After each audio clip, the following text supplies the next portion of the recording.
What's up, YouTube? I'm here to show you guys a review on something that everyone's curious about.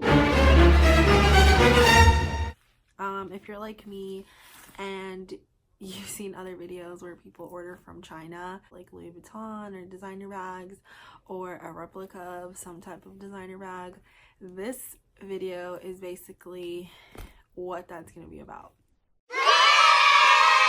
I've never ordered anything from China. I've never ordered a replica before, first of all. But apparently, it's a big thing. I'm sure you see it on social media like Instagram and stuff. There's accounts on there that all these people do is sell replica bags, replica shoes, replica jewelry, everything you can think of. I mean, replica stuff's been around forever. Nowadays, like, it's so well done that, you know, people don't actually need to spend thousands of dollars. The whole replica, like, products and everything like that is, you know, number one. People are totally against it when you're buying counterfeit stuff. Of course, it's illegal. A lot of the fashion houses shut down a lot of those websites that sell that product and stuff like that. There's people that love it and there's people that despise it. And I get both sides of the spectrum. And basically, I'm here just to do like a neutral review, an honest review on something that I ordered. I do own a lot of authentic purses. I love purses. By the way, this is a purse. I don't know. I was curious, like, why not? I know there's iOffer, there's DHgate, there's Instagram, okay, and I guess Amazon even has like replica stuff on there. I stumbled upon DHgate actually from watching a YouTube review a couple weeks ago, and I was like, whoa, an actual website where you don't have to pay Western Union, like you don't have to do a wire transfer. Like, those are basically like the main things why I've never tried before, just because I'm scared of sending like a couple $100 to a foreign country and maybe not even getting anything back. DHgate actually has like a buyer protection. If you pay via like your credit card or whatever, how you pay, DHgate is basically like a second party, so they hold the money for the product. The seller ships it, and then once you receive your package, you confirm shipment on the website in your profile, and then the seller gets paid. It's not like you just paid and now like nothing came or the wrong thing came, or they actually have like a customer service department. I've never ordered through iOffer for anything. There's like a lot of bad experiences through iOffer. I don't know. I've never used it, so I can't really say much except for what I've seen or heard. I heard a lot of good stuff about DHgate, and they actually have like a pretty good selection. This is how it came, via e-packet. So e-packet, I guess, is like the best way to have stuff shipped to you from China or what have you. And it's just looks like, I mean, it has like a label on the front, you know, but this is just pretty much how it comes. And I guess this is standard, I mean, when you order stuff from overseas. I want to surprise you guys and not tell you what kind of bag this is. So let's open it up. Actually, I ordered this, I want to say, so today is January, crap, when was today's date? I'm so terrible. I don't know the date, I wish I knew. Okay, so today's date is, let's see, how can I remember what today's date is? Today's the 12th, 2019. I ordered this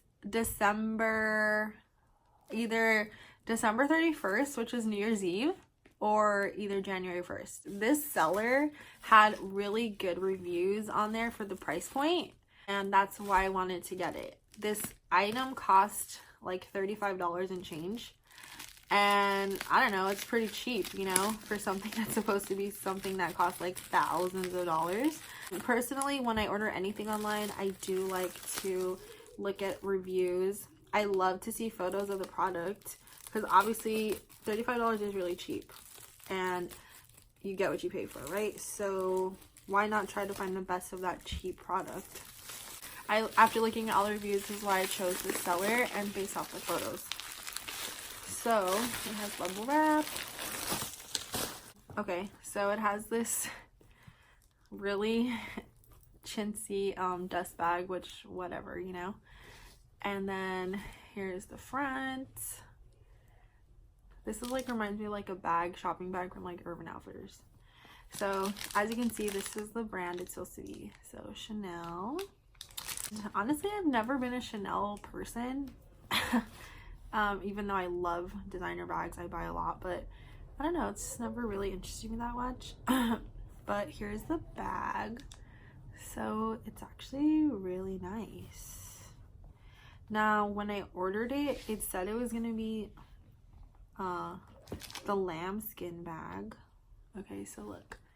So this has a little turn, which it opens fine. Here's the sides.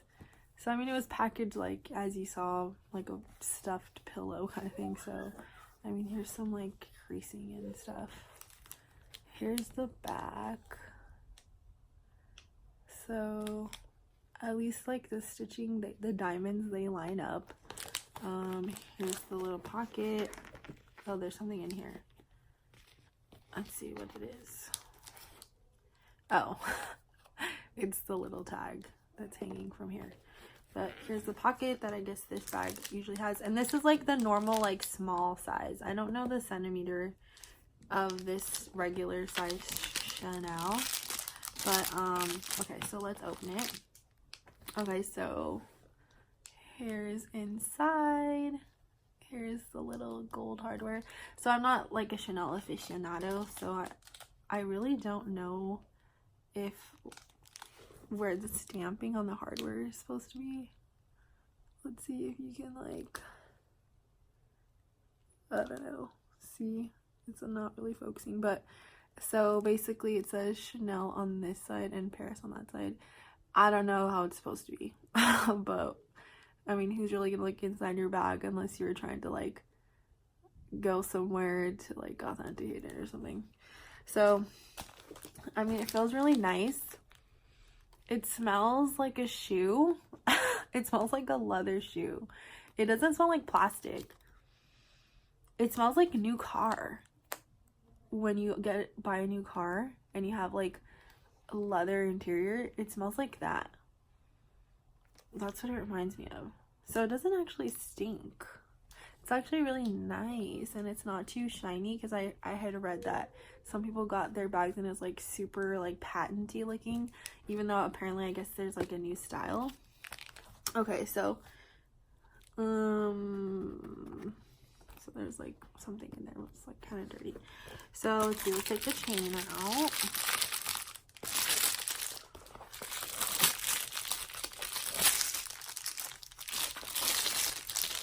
Okay, so it goes like that.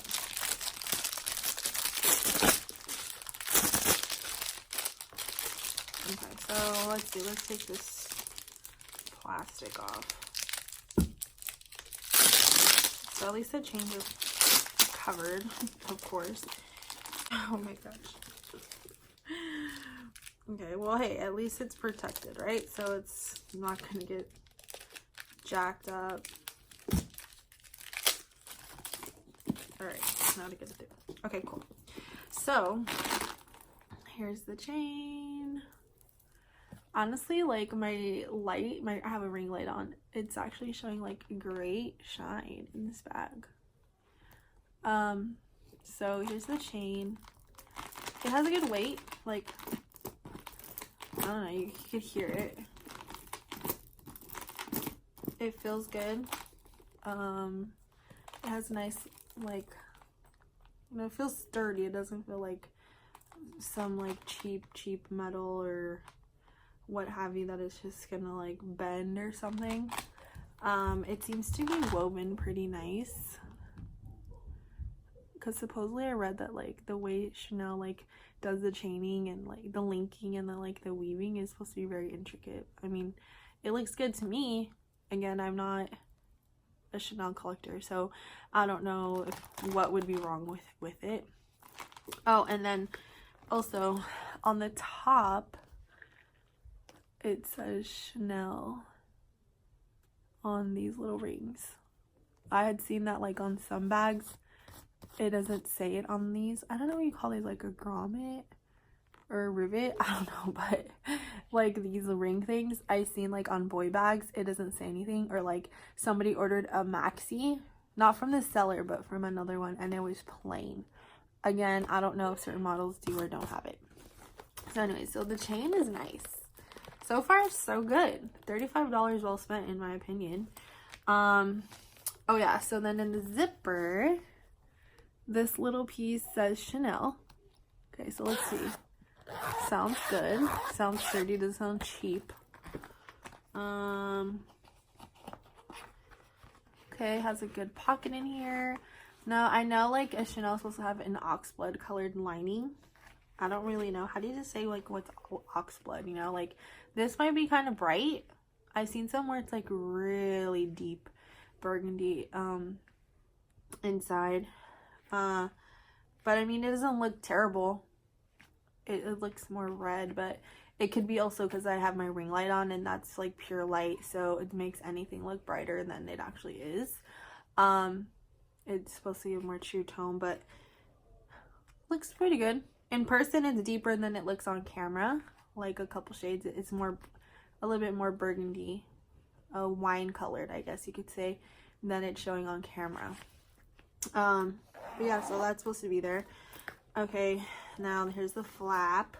All right, so this is the part where I read this little button on a real Chanel is different. So like it works, but this part is supposed to be actually small. It's supposed to be a small little button right here.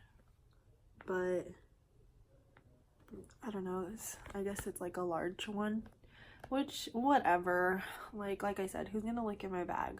It's not like I'm gonna be like, oh my gosh, I got a brand new Chanel bag and like show it off like it's real. I guess if I wanted to look like I have a Chanel bag, might as well make it look as best as I could.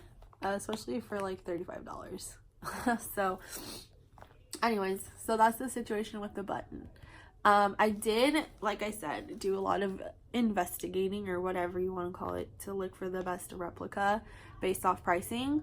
And since this was my first order, I wasn't really comfortable spending like $100 or more for my first replica, just because like I kind of feel like depending on the time of the year, wherever these sellers get their replicas from, like the factories, like sometimes they change. So you could see someone have like one replica in their review and then another review, it looks completely different. Like, especially this part. Like this emblem, this logo. See, this one's stitched and it's flat. Okay? There's some where I've seen where it's like puffy. Okay? And you don't really, like it's poofy. It's not as flat as like this. And I don't know what it's really supposed to look like. I tried as my best to research as much as I could to see like what it's supposed to look like in there, but yeah, so this one came with this flat style, so I don't know how you would say like, hey, send me a poofy one. I don't know. So then right here inside there it says Chanel, made in France, and I don't know if it's supposed to say made in Italy. I saw some bags that say made in Italy. I don't know. Or maybe that's on the bigger one. Okay, so in here is a super tight airbag. That thing is tight. I mean, I appreciate it too, because like that way it didn't get all like smushed. So here's inside.